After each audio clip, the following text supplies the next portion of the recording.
Well, I want to spend some time today and over the next few weeks reflecting with you on a very, very powerful organization called AA, Alcoholics Anonymous.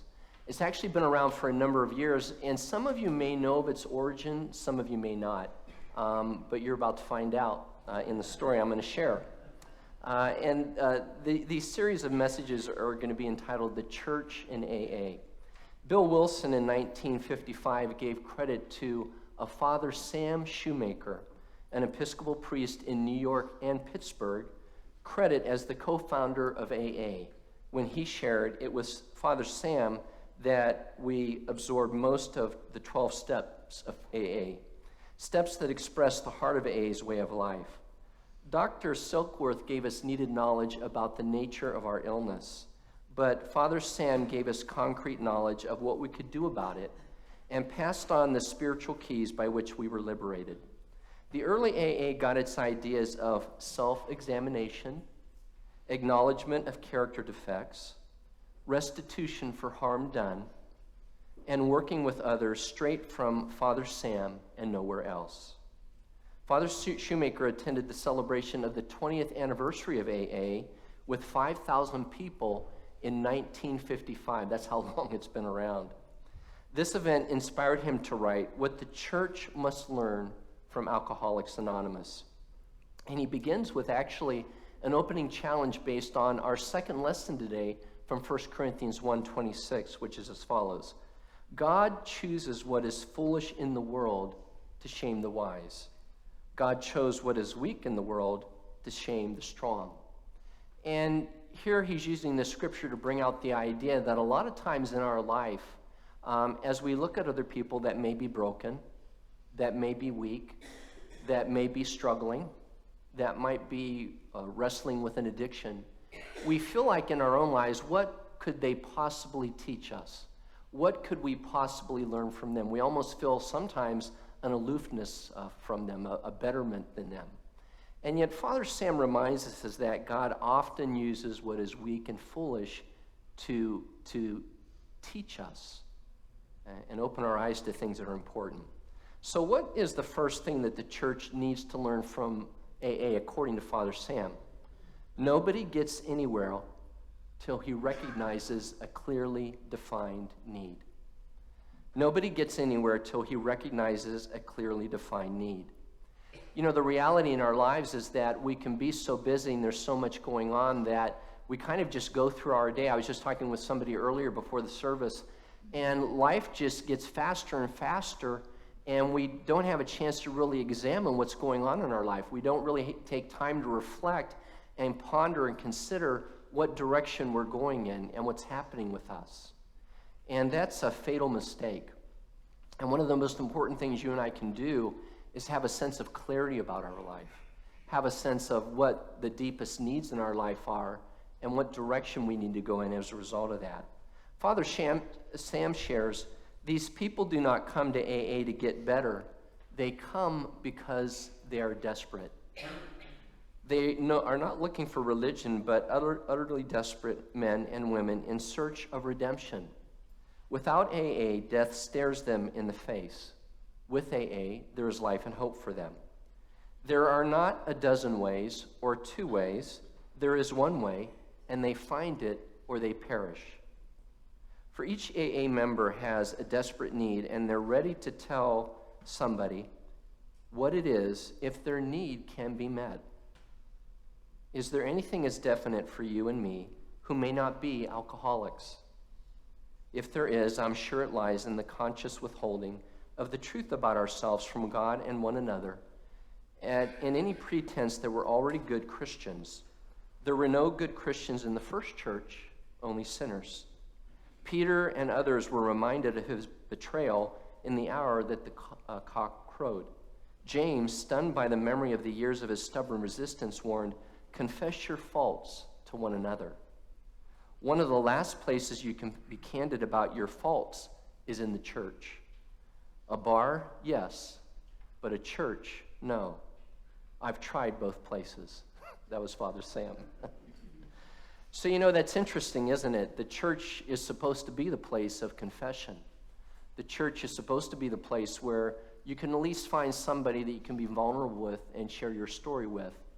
And yet, I believe Father Sam shares a very powerful truth there, is that often we don't find the church to be that.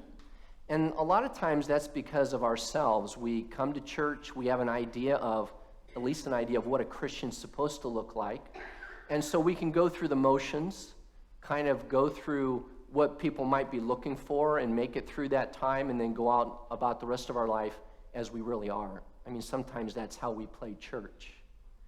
And yet we're invited, I think, to something far deeper and something more important. And so I'm going to begin to wrap this up, believe it or not. Yeah, I am. Great day. It's a great day. Great weather outside, short message, getting going on the time change. I mean, there's a lot of stuff happening here. But I'm wrapping this up because I want to come down to the important question and give you some time, and myself some time, to really think about it. And that is this: what truth about you are you hiding? What is your clearly defined need right now? Not in the past, not in the future, but right now, what is your clearly defined need? What are you desperate about in the depth of your heart? What is that need that you have, that desperation, that needs to be answered? And it's needed to be answered for a while. Let me share with you some thoughts here. It's interesting to me in the scriptures today, in a couple of them, we hear about sin and the importance of confessing it. In fact, in the psalm that was read today, one of the interesting parts of that psalm toward the middle, verse 5, then I acknowledged my sin to you and did not conceal my guilt. I said, I will confess my transgressions to the Lord. Then you forgave the guilt of my sin. And so you see, a lot of times in our lives, we hide things. And it's a very normal thing for a human being to hide stuff. We have what I would call, and what you would call, secrets. And those secrets are very powerful things. And the secrets that we keep from one another, and even sometimes from ourselves, are usually what I would say are in the dark. We maybe have a sin that we do, or we have something that we've done in our past that we're sometimes deeply ashamed of. And we continue to try to work through that area in our life, or that sin, or that struggle, or that desperate need, to no avail. Let me make a suggestion to you. If you have been trying for the past 10 or 20 or 30 or 40 or however many years of trying to work through that area in your life, and you still not have found success, let me suggest to you that what you're doing is not working. I just want to make that suggestion. It's not working.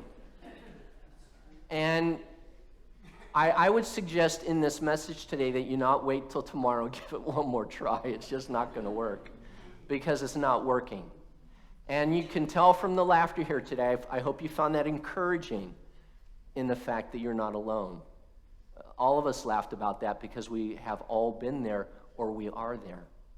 So I want to just suggest some steps that you could take that could begin to point you in a new direction of some things that actually do work. One is that you need to realize that your secret or secrets feed off the darkness. As long as you keep it a secret, it grows. It tears you apart. It eats you alive. A sinful secret, a secret that you're ashamed about, is really, it's a spiritual cancer that eats you alive. And actually, I think can manifest out into other physical diseases as well.